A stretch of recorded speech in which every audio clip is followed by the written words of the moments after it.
So, Jack Shaw back at UFC 301 in Brazil. We'll get to Brazil in a minute, but as this is the first time that I'm catching up with you this year, 2023 was a crazy year of ups and downs, I'm sure, for the Shaw family. As we are through the first quarter of the year already. How's everything going amongst the Shaw camp? Because it seems like things are going pretty well. Yeah, mate, all good. My old man's fitting well. Got my son as well now that is keeping me on my toes, and obviously we got a fight looming. So far so good. It's been a good start of the year. How has it been? I know that you would have probably preferred to have not had those injuries that you had to deal with, last year. But in a way, obviously, like you said, it's meant that you've been able to spend a lot more time around your son and your family than maybe you would have been able to had you had a fight booked. Like I'm sure that fight in London last year was a particularly strange experience preparing for that camp. I'm sure you spent a lot of time kind of cutting a lot of that stuff out to focus on the fight itself. But how's it been spending that much time, at home with these injuries and things like that? Because I can't imagine you get too much time off regularly. No, yeah, it was a real silver lining of obviously having the time off was that my son was born in July and I had my operation about 2 weeks after he was born. So it ended up working out that obviously I was spending a hell of a lot of time with him in the house, which is great not only for him but to support my missus as well in the early stages of obviously having a newborn. And yeah, it was really good. It kept me sane, I think. Obviously not being able to be in the gym as much and not being able to train, like I usually do. Having him there, it just sort of took all the worries and the heartache of it away because honestly, when you have a kid, people always say you can't explain the feeling until it comes, and it was exactly that. It changed my life completely for the better. So it was a really good time in terms of just being able to focus on being a dad for a little bit. How is it preparing for this trip? Like when you got the news that it was going to be Brazil, right? Like this isn't a standard, obviously we tend to get a London card around March, so everyone would have been looking at that thinking, oh yeah, Jack will probably be out around then. I know a couple of other fighters that were thinking, yeah, I'll make sure I'm ready for March so that fits into the schedule. When you got Brazil, was there a point where it hit you of like, I'm gonna have to go away for the first time, like for a significant, trip to Brazil? I suppose I imagine you fly out early next week, right? Yeah, absolutely. We fly out Sunday night and we land Monday morning. Just wanted to get an extra day and obviously to shake the jet lag and stuff. But yeah, it did set in a little bit. I haven't left him yet. I think I left him for one night. Where I worked for BT and or not BT, TNT now. And then apart from that, the only other times I haven't spent the night with him has obviously been when he's staying at his grandparents. But I've obviously had the entire day with him beforehand, so it's going to be a little bit of a shock to the system, sort of leaving him for the first time. But it's for a cause, and obviously I'll have fight week and stuff like that to keep me occupied and hopefully keep my mind off him and not keep my mind off him, but keep my mind off not being at home. Do you know what I mean? But yeah, I'm not necessarily looking forward to be. It's not that I'm not looking forward to going to Brazil. I think if it's been a year or two ago, I wouldn't have bothered me or phased me. I'm just not looking forward to the time away from him and the missus really. But this is the life we chose. This is what we signed up for. It's part of the gig, and obviously I knew that this time would come eventually anyway. So I suppose best to do it early on and get out the way, and then we know what to expect. Leaving him next time. I feel like every fighter that when they speak before and then after they're fighting when they've had a kid, it does become part of the motivation. Like, how has that been for you? Because I've spoke to you many times. It's never even been a conversation. Of course, you wanted to provide for your family and stuff, and you've got the family gym and all of that, so that's always been a factor. But now in terms of having your son in your life, how has that changed things? Because I feel like it just, even if people don't expect it to, like you said, as soon as you feel that for yourself, it changes everything. Oh yeah, a million percent. It adds a completely different dynamic to your life.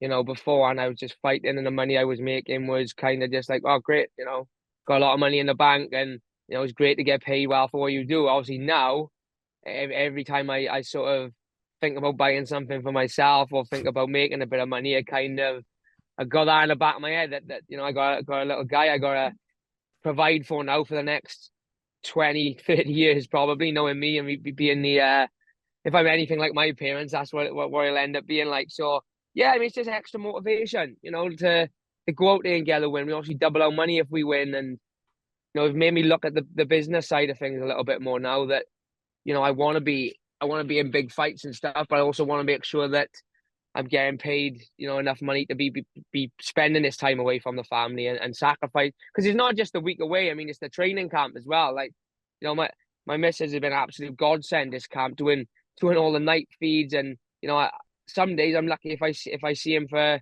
2 hours a day, you know, and it is tough. I don't get on from I get on from the gym, he's in bed. You know, I get up to go to the gym, he's still asleep. So it is very tough, and I'm very fortunate I got her, my mother and father, and obviously my missus' mother and father as well that help and support and lend an hand. But obviously, I want to make sure now that, you know, I am spending this time, I'm sacrificing, because this time can't ever, no matter how much money you've got in the bank, this time can never be bought back. So it's got to be worth the sacrifice has got to be worth it now, and that's kind of how I'm looking at it. And you know, we'll see our options in the future, obviously. But yeah, it is definitely extra motivation on those tired mornings or those cold mornings. You look across the bed and he's there sleeping, and it's like, right, dad better go and get some training in so you can pay the bills and provide. It feels so crazy that like I feel like we've been talking about this new kind of featherweight era for you for so long, despite the fact that we've only seen, you know, you actually fight there with the one time. Um, like I mean, not that this would have been a consideration when you made that move, I'm sure, but um, can you imagine trying to make bantamweight whilst having your son around? I feel like that would be so much more difficult than it already was, just in terms of the, like you Yeah, already said about the time that you've got to spend in training camp, and now you've got to spend that time cutting weight. Like, yeah, mate, it was nigh on impossible before the baby. You know, it was sort of life threatening then, and I can't even imagine it now. I mean, I wouldn't see him at all now if I had to do what I had to do then. And yeah, I mean, I guess the stars aligned, didn't they, on that one? But yeah, those days are long gone. I think it's just safe to say that.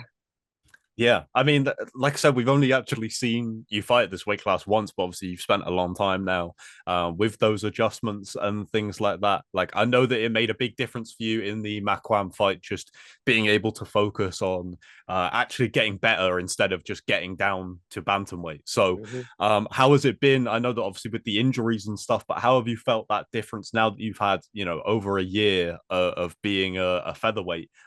Rather than having that bantamweight limit constantly, you know, on your mind of like whenever you get even getting offered this fight in Brazil, you've got to suddenly Yeah, yeah, think, yeah. how am I going to factor in the weight cut? Like that, it changes the whole plan. Yeah, massively. You know, like the what again, another silver lining of if you want to call it that of the surgery was I couldn't do a great deal of martial art. I couldn't do any martial arts training. I couldn't grapple. I couldn't could do a bit of kicking and stuff like that, but obviously couldn't punch. So I could really focus on my strength and conditioning. And I feel like over the last 12 months, my S&C coach Paul Reed has done a great job of sort of making me a true featherweight now, rather than perhaps at the time of the Mark 1 fight, it wasn't that far before I was still making bantamweight.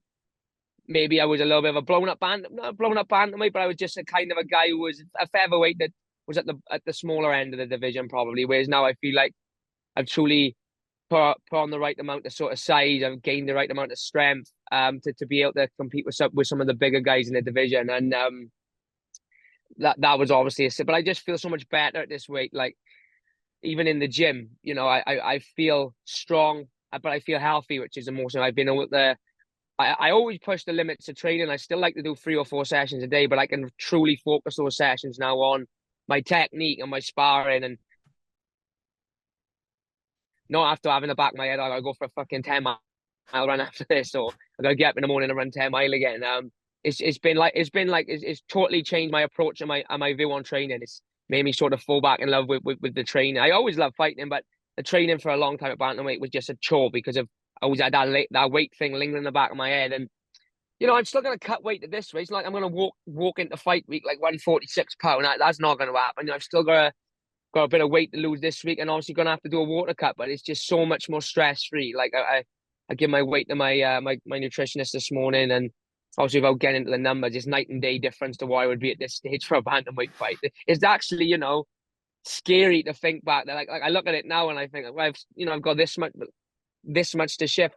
To think back 2 years ago, I would have probably an extra fucking, or maybe even close to double to lose of what I've got to lose now is insane. So it's totally changed my approach to training. But it's been a godsend in terms of I feel like I've truly grown into the weight class now, and I feel like I'm big enough, strong enough, fast enough, powerful enough to get in there with some of the good guys.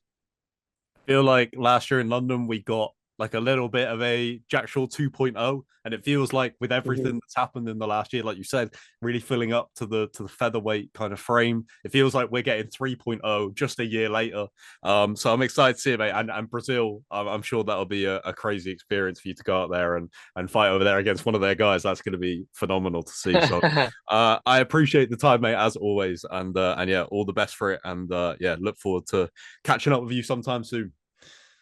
Yeah, top man, mate. Thanks for having me on. And just a quick shout out to everyone who was supporting me in the year off. I know it's easy to lose interest sometimes in guys when they have these big layoffs. But I appreciate all my loyal friends, my fans, and my family that have stuck by me. And obviously, I hope and I'm confident I can go out there and repay everyone for their support on the 4th or the 5th of May, whenever it is.